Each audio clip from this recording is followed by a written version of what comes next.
کے بارے میں مقامی لوگوں کی طرف سے بتایا جا رہا ہے کہ پاکستان بننے سے پہلے کیا اور اسے بعد میں جنرل ضیاء الحق نے پختہ کروایا تھا۔ پاکستان میں بہت ساری مسجدیں غیر قانونی بنائی جاتی ہیں، اس حقیقت سے انکار نہیں، لیکن سوال یہ کہ وہ غیر قانونی مساجد ایک مہینے میں بن جاتی ہیں، جبکہ وہ بن رہی ہوتی ہے تو اس وقت انتظامیہ کے کرپٹ افسران رشوت لے کر انہیں بہت سے لوگ مجھ پہ بہت دباؤ ڈال رہے تھے، اسلام آباد میں مسجدیں گن رہی ہیں، آپ اس پہ بیان تو دیں۔ میری عادت ہے کہ جب تک میں خود اپنے طور پہ تحقیق نہ کر لوں، میں بیان عوامی دباؤ میں آ کے کوشش کرتا ہوں کبھی بھی نہ دوں بیان میں، تاکہ ایسا نہ اس بیان سے رجوع کرنا پڑے، کیونکہ بعض دفعہ حکومت پہ بھی غلط الزام پبلک ڈال دیتی ہے، حکومت کوئی کر نہیں رہی ہوتی اور پبلک نے ڈال دیا ہوتا ہے، تو نہ ہم نے عوام کو فیور دینا ہے نہ گورنمنٹ کو فیور دینا ہے۔ بعض چیزیں ایسی ہوتی ہیں جو ہم تحقیق کرتے ہیں وہ الزام غلط ہوتا ہے، حکومت نے وہ کیا نہیں ہوتا، یا جس طرح کیا ہوتا ہے اس طرح ہوتا نہیں جس طرح بتایا جا رہا ہوتا ہے۔ تو اب جب ہمیں آزاد ذرائع سے تحقیق ہو گئی ہے کہ یہ واقعی ایک مسجد گرائی ہے حکومت نے، اور وہ مسجد بھی 50-60 سال سے زیادہ پرانی مسجد، بڑی مسجد، نمازیوں سے آباد مسجد تھی، یہ کہہ کے گرا دیا کہ یہ اللیگل ہے، تو حکومت کا یہ کام اللیگل ہے۔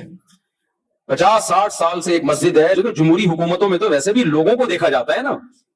پبلک کو کوئی اعتراض نہیں ہے، کوئی سیکیورٹی کا مسئلہ نہیں ہے، کوئی وہاں سے میزائل فائر ہو رہے ہوں اسلام آباد کے، جو بعض لوگ کہتے ہیں نا دہشت گرد چھپے ہوئے یہاں پہ، اس وقت کچھ کمبخت جو ملک دشمن ہے وہ اس طرح کے مسائل کھڑے کر کے عوام کو حکومت کے خلاف کر دیتے ہیں تاکہ ملک کی ایسی کی تیسی ہو جائے، کیونکہ عوام جب گورنمنٹ کے اگینسٹ جائے گی نقصان بہرحال کنٹری کو ہوگا۔ تو جنہوں نے بھی یہ کام کیا ہے، بدبختی والا کام کیا ہے، شرعی لحاظ سے بھی غلط کیا ہے،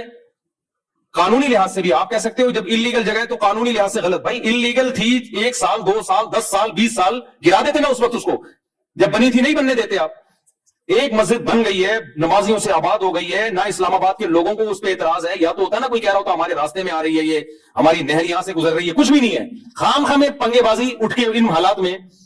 ہم لوگوں کو سمجھا رہے ہیں ملک سے محبت کرو، ملک کا بیڑا غرق ہو رہا ہے، اور یہ حکمران اس طرح کی حرکتیں کر کے ہمارا بھی منہ نہیں چھوڑتے کہ ہم ملک کی محبت کی بات کریں۔ 14 اگست سے پہلے یہ کام کیا کم وقتوں نے، لوگوں کی 14 اگست خراب کر دی ہے، لوگ جھنڈے لہرا رہے ہیں اور کہہ رہے ہیں کس منہ سے لہرائیں جس ملک میں مسجدیں محفوظ نہیں ہے۔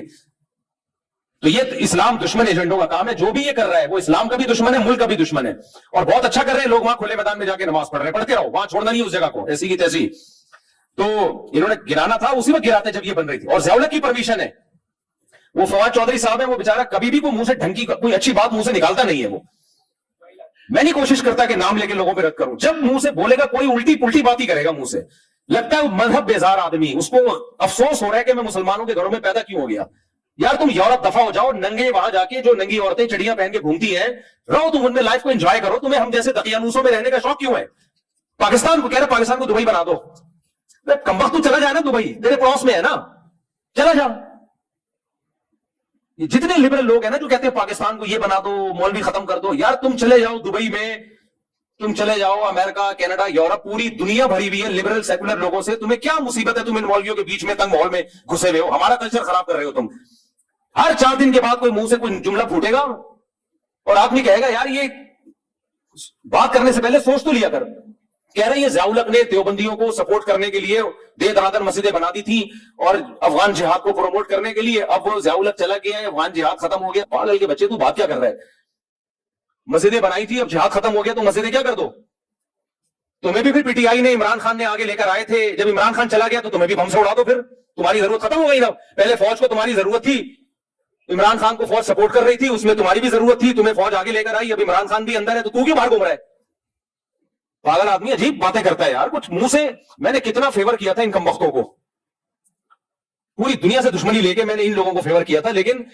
کچھ لوگ اس قابل ہی نہیں ہے کہ ان کو فیور کیا جائے۔ وہ کہتے ہیں ہم اس قابل، پہلے بھی الٹ پٹانگ جب بیان فواد چودھری کی طرف سے آتے تھے لوگ مجھے کہتے تھے یہ کیا بول رہے ہیں، میں کہتے نہیں ایکچولی اس کا مطلب یہ نہیں، اس کا مطلب یہ ہے، میں گھماتا تھا مطلب، بھائی حتی الامکان شریعت یہی کہتی ہے، اچھا بس ہو گئی یار، تو آپ چپ بیٹھے رہا کرو، آپ پہ بولنا بالکل بھی اچھا نہیں لگتا، آپ نیچے کمنٹس دیکھا کرو، کوئی ایک آدمی بھی نہیں کہہ رہا ہوتا ویل ڈن، تو کیوں اپنے آپ کو بلا وجہ بے عزتی کروا رہے ہو؟ چپ بیٹھے رہتے ہیں، ہم نے کہا بیان دو اس کے حد میں، یہ اس کی مخالفت میں، کیونکہ ضیاء الحق نے بنائی تھی۔ بھائی جان ضیاء الحق اس وقت پاکستان کا صدر تھا، صدر مملکت کی حیثیت جمشید اور وسیم کی نہیں ہوتی، صرف آرمی چیف بھی ہوتا نا ہم کہتے بنوائی ہے، صدر مملکت کے آرڈر سے بنی ہے، اس کی ایک ویلیو ہے۔ تو جب صدر کے آرڈر سے کوئی بن بھی مسجد رہی ہے، کوئی شراب خانہ تھوڑی، کوئی سینما گھر تھوڑی کھل رہا ہے۔ ہم یہ نہیں کہتے کہ انلیگل جگہوں پہ مسجدیں بنانا جائز ہے، نہ اس کو ہم کبھی بھی پروموٹ نہیں کرتے، اس پہ تو میں کتنے بیان کر چکا ہوں، میں نے بتایا تھا نا گلشن اقبال میں ایک جگہ فلیٹوں کے بیچ میں لوگوں کے گزرنے کا راستہ، ایک 2 نمبر مولوی گیا 4 دیواری کھڑی کر کے مسجد بنا کے قبضہ کر لیا، لوگ گزر رہے ہیں تو فضائل سنا رہے ہیں ان کو، اللہ کا گھر ہے، لوگ اعتراض کر رہے ہیں نا، کیوں بنا رہے ہو بھائی ہمارا راستہ ہے، تمہیں اللہ کے گھر سے شرم نہیں آتی، اللہ کے گھر کے گرانے کی بات کرتے ہو. یہ وہ مولوی ہے جو قرآن کی آیتوں کا غلط استعمال کر رہے ہیں. دیکھو بعض مسجدیں بنتی ہیں عوام کی ضرورت کے لیے، اور بعض مسجدیں بنتی ہیں کوئی 2 نمبر مولوی ہوتا ہے، اس کے پاس کمانے کا کوئی دھندا نہیں ہوتا، وہ اپنے لیے مسجد بنا لیتا ہے انلیگل جگہ پہ، کیونکہ اس کو نہ دنیا آتی ہے نہ دین آتا ہے. تو اب وہ کہتا ہے کہ